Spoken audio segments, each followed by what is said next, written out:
Okay, so today I'm going to be talking to you guys about a poem called The Love Song of Alfred J. Prufrock by T.S. Eliot. I'm going to go over the meaning of the poem. I'm going to talk about the characteristics of modernism that it shows. I'm going to talk about the writing style, and I'm also going to compare Eliot's writing style to a couple other writing styles of literary periods that we've talked about previously. So, before I start reading a little bit of his poem, I read this one thing, this quote from this article by a guy named Murphy on Bloom's Taxonomy, and it says, "To understand the love song of J. Alfred Prufrock, the reader must understand the speaker, J. Alfred Prufrock, not what he is saying so much as why he is saying it. From that angle, the poem can most profitably be approached." So it says, for not what he is saying, but why he is saying it. So, if you've read his poem, it talks a lot about J. Alfred Prufrock's search for self, and he says a lot of things in it. He goes out of order a lot, but everything that he says is significant in expressing the feeling that he has of this unsatisfied feeling that he doesn't connect with people the way that he wants to. He doesn't feel like he connects the way that he should, and he's very insecure about himself. In that same article that I read by Murphy, it said that J. Alfred Prufrock feels like an outsider within his own small, tight social circle, as an individual burdened with an immense social discomfort and riddled with both a fear of failure and reluctance to upset the apple cart of his own sense of alienation. So the love song of J. Alfred Prufrock is actually not a love song at all. It's more of a soliloquy about a man that's lamenting for this loss of connection that he feels with the people that he talks to.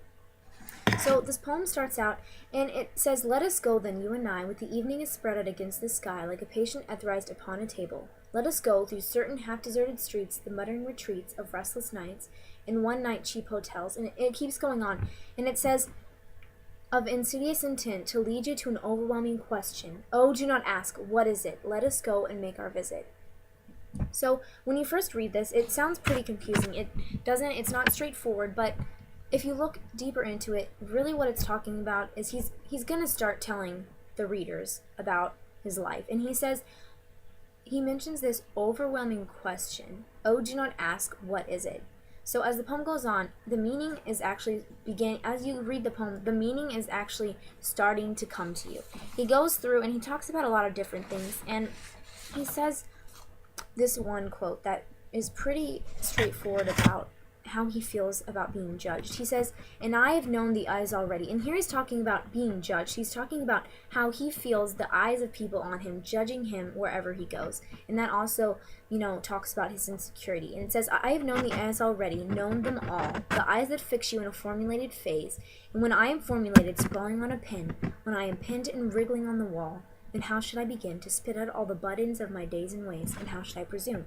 So he's saying whenever he goes to any kind of social gathering, he feels pinned. He feels like it's a struggle that he has to survive through.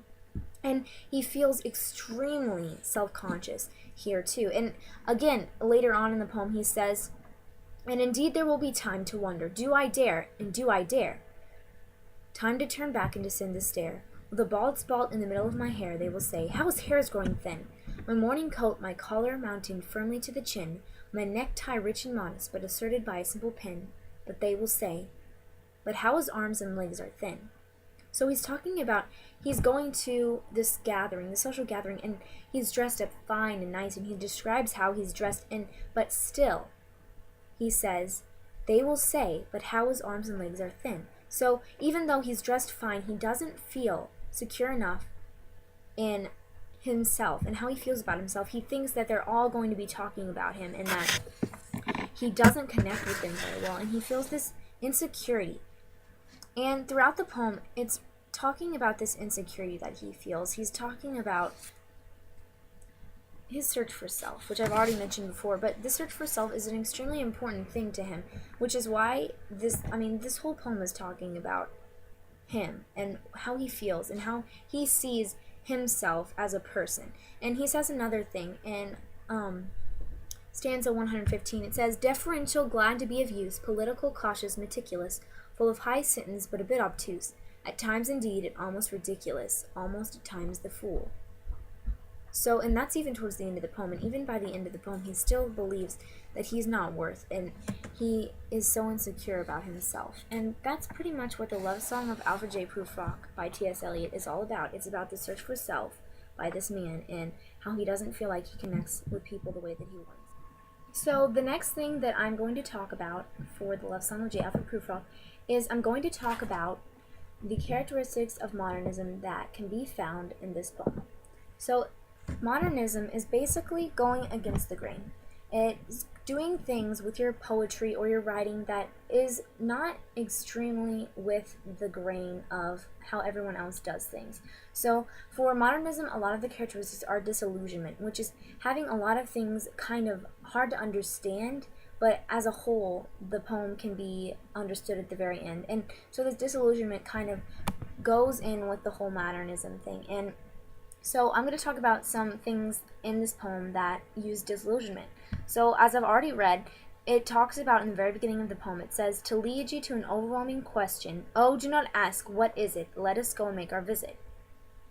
So it's saying a question. There's a question, and he's saying, do not ask what it is. So this is automatically, from the very start, the very stanza that this poem begins with, is using disillusionment. We don't know what this question is, but we're assuming that throughout the rest of the poem we'll be able to understand what he is talking about. And that is disillusionment. Having something that doesn't make sense when you read it at first, but as you read the rest of the story or the poem, it starts to make some sense to you. So, in an article that was written by Murphy, he says that the love song of J. Alfred Prufrock continues to challenge readers' expectations both of what constitutes poetry and what constitutes meaning. So it's saying that, he goes on in his thing, and he talks about this we that it mentions in the beginning. It says, let us go and make our visit. That's a we. But the question is, who is we and who is he talking to? We don't know. But as the poem goes on, you start to realize he's talking more of himself and relating to his readers as he's going through this poem. So this we start to kind of understand what it means as we keep reading on. So that's the disillusionment right there. The disillusionment is the fact that a lot of the things that he says are hard to understand, and the meanings are not extremely clear, but that disillusionment is what makes this poem a modernistic poem. The imagery. And another thing that he uses is a lot of imagery, which is a extremely modernistic trait to have in poetry.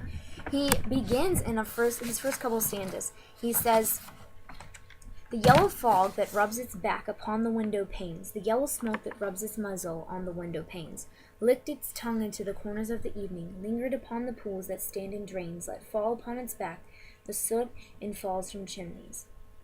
So he's describing a fog here that's settling over the town. And if you listen to what he's saying, he's describing it in great detail, almost like a cat. So this imagery that he gives, I mean, you can see this fog, you can see it in the town, and you can see how he's describing how it's moving. That strong imagery is a major trait that is used in modernistic poetry. And he has another stanza that talks about this fog. And again, the imagery is very obvious in his poetry. And later on he talks about the evening. He says, "In the afternoon the evening sleeps so peacefully, smoothed by long fingers, asleep, tired, or it malingers." So again, he's talking about the imagery. He's giving us this image of these fingers, and like the evening is fingers across the sky, and that again is very modernistic for this poem. And again, another thing that he uses that makes this poem extremely modernistic is he actually begins his poetry with a foreign language. If you can see it, it's backwards for you guys, but here I circled it here. In the very beginning of his poem, he uses a foreign language. It's actually Italian, and it is a quote from Dante's Inferno. And this little portion is, I've read about what it meant, again, in Murphy's report, and it says that it's talking about this writing from Dante's Inferno. It says, "Although the desentimentalized approach may often strike the unprepared reader as sounding instead cold or dispassionate. It is nevertheless in keeping with the modernism. So having that foreign language in the beginning is very disillusioning. It scares readers at first because they don't know what it says, and that is, again, very modernistic, and it gives this mood to the poem of mystery that Eliot was wanting when he wrote it. So our next topic is writing style. T.S. Eliot's writing style in the Love Song of Alfred Prufrock.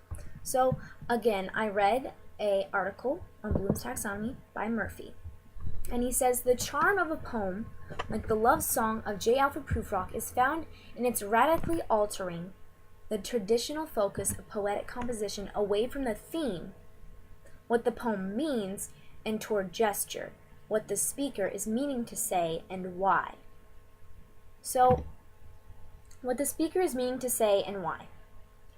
Again, this poem is hard to understand because he skips from topic to topic, so you don't exactly know what the meaning is describing. But as you continue reading it, you start realizing why he's saying what he is saying. All these little stanzas that he puts in here are helping him get the idea of his search for his inner self across to the readers. And when T.S. Eliot is writing this poem, he's writing it about this man, J. Alfred Prufrock, and he's using these stanzas that are all mixed up, and it's not telling a story, it's describing what's going through J. Alfred's head.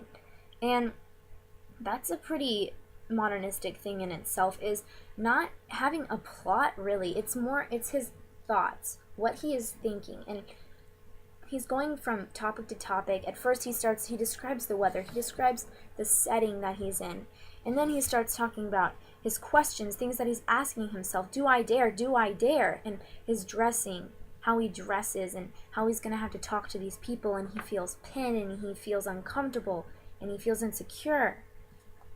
He feels disconnected from everybody.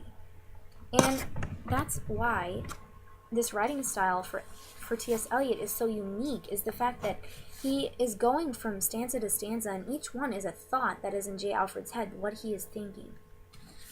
So for the meaning, I also have a few other quotes about the meaning of this poem, the writing style of this poem. So it says, a large part of Eliot's achievement in the poem is that he makes his readers not only listen to, but struggle to understand a man who is telling them that he is so insignificant in his own social circles as to be hardly noticeable.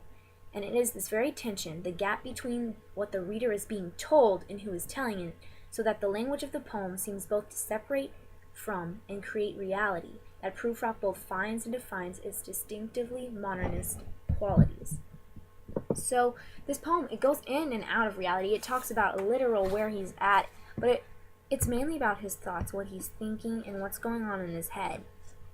So that is pretty much what Eliot's writing style is like in this specific poem by him. He's going through his thoughts. He's describing what he's thinking and how he's feeling with the way that he writes the poem in this certain style that he uses.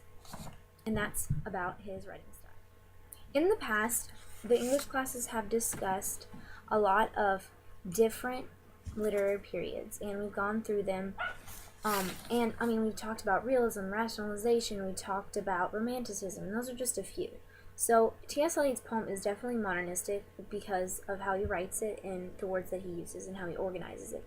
But it's also got a few things that are a hint of Puritanism in his writing. So in stanza 80 it says, though I have seen my head brought in upon a platter, I am no prophet, and here's no great matter. I have seen the moment of my greatness flicker, and I have seen the eternal footman hold my coat and snicker, and in short, I was afraid. So here he's actually referring to, and I read this in one of Murphy's articles, he's referring to John the Baptist. John the Baptist is a Bible figure. He was a prophet, and he was murdered, and it talks about his head was brought in on a platter, which was how John the Baptist was killed. And it talks about, towards the end of that stanza, it talks about the eternal footman, which is actually talking about the devil. And the Christian religion, he's the antagonist to pretty much everything. So that actually is a hint of Puritanism because he's referring back to the Bible and these biblical stories in his poem. And another Puritanism, another hint of it is in, he says, to say, I am Lazarus, come from the dead, come back to tell you all, I shall tell you all. And that is actually in stanza 95. So Lazarus, again, is a biblical figure that God raised from the dead. And he's describing himself, and he's comparing himself with Lazarus coming back from the dead. And that is a Puritanism trait, to use biblical figures or any kind of thing that relates to the Bible is using Puritanism in his writing. So Eliot did use some Puritanism in this poem. And overall, his poem also is really relatable to realism. The whole search for self and the whole search for who you are and how you feel about yourself is a realistic story plot. And we've talked about Dickinson and Walt Whitman, and both of them have used a lot of poems and a lot of the theme of the search for self in what they write. And Eliot uses that same thing here, except he's not talking about himself, he's talking about another character that he made up that could be related to him. We don't know. But, so the topic is actually something that could be seen in any kind of realism writing at all, because it talks about a realistic issue. The issue of the search for self, not understanding who you are, not understanding where you're coming from, or in the question that he says, oh, do not ask what is it. The question is, who am I? What am I here for? That's what this poem's talking about. He's searching for himself. And that is a realistic topic, because realism is talking about real things, real problems in people's lives. And the search for self is an extremely real problem that people face every single day. And so that's how T.S. Eliot's poem, The Love Song of J. Alfred Prufrock, talks about. It uses Puritanism and some realism in it, and also modernism, like I said before.